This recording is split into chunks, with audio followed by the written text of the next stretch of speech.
Picture this.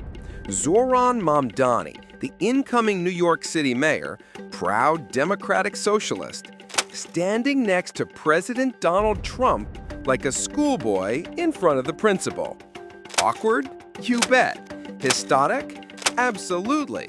In a White House meeting nobody saw coming, these two political firebrands, who've torn strips off each other over immigration, economics, everything, actually found common ground.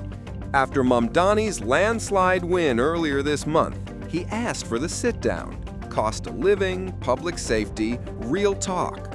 What happened next? A masterclass in the Oval Office diplomacy, or at least a very surprising truce.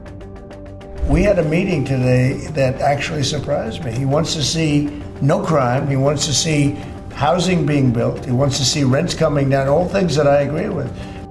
Trump welcomed the mayor-elect with open arms, literally. Cameras caught them laughing in the same room where Trump has roasted world leaders for sport. Here are 5 unforgettable moments where the drama melted away. 1. Mamdani is not a jihadist. Republican Elise Stefanik has campaigned multiple times by calling Zohran Mamdani a jihadist. Do you think you're standing next to a jihadist right now in the Oval Office? No, I don't, but she's out there campaigning, and you say things sometimes in a campaign. Isn't that sort of She's a very capable person. Isn't But that a kind of label? you really have to ask her about that. But no, I don't particularly. I think I met with I met with a man who's a very rational person. I met with a man who really wants to see New York be great again. And I can say again. 2. Trump doesn't mind being called a fascist. Affirming that you think President Trump is a fascist? I've spoken about... That's okay, you can just say yes. Okay. It's easier.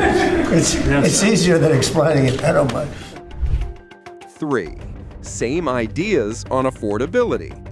Remember when Trump threatened to pull federal funds and send the National Guard if Mamdani won? Yeah, about that. In the Oval Office, total harmony on people's wallets. Mamdani: we're the wealthiest city in history, yet 1 in 5 New Yorkers can't afford $2.90 for a Metro card. Trump, the same guy who called him a radical left lunatic, lights up and says some of his ideas are really the same ideas that I have. You know, we had some interesting conversation, and some of his ideas really are the same ideas that I have. But a big thing on cost. You know, the new word is affordability. Another word is just groceries. You know, it's sort of an old-fashioned word, but it's very accurate. And they're coming down high. They were. 4.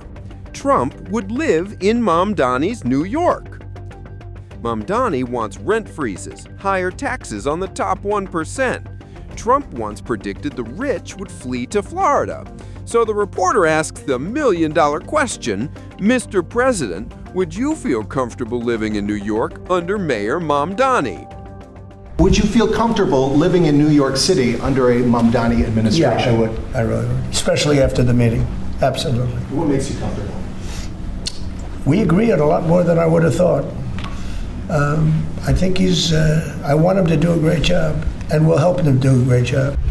5. It's okay to take the plane. And finally, the lightest jab of the day. Mamdani posts a selfie on a plane from New York to D.C. Why not to train? The reporter asks the question, Mamdani starts talking free buses, Trump just cuts in, protective. If he flew, it's a lot quicker. He's working hard. That's a long drive. I'll stick up for you. I'll use every form of transit, and I want to make sure that they're all affordable in New York City, and that's why making buses fast and free is a centerpiece of our campaign. There is a bus that goes. Well, I know, but if he flew, that's a lot quicker too. You know, I mean, he's working very hard. For him to be, that's a very long drive. I'll stick up for you. You know, the plane takes you 30 minutes, and driving takes you a long time. In an era of endless shouting, one afternoon in the Oval Office reminded us politics doesn't always have to be a blood sport. Will the bromance last? Well, who knows? But for one day, New York and America felt a little less broken.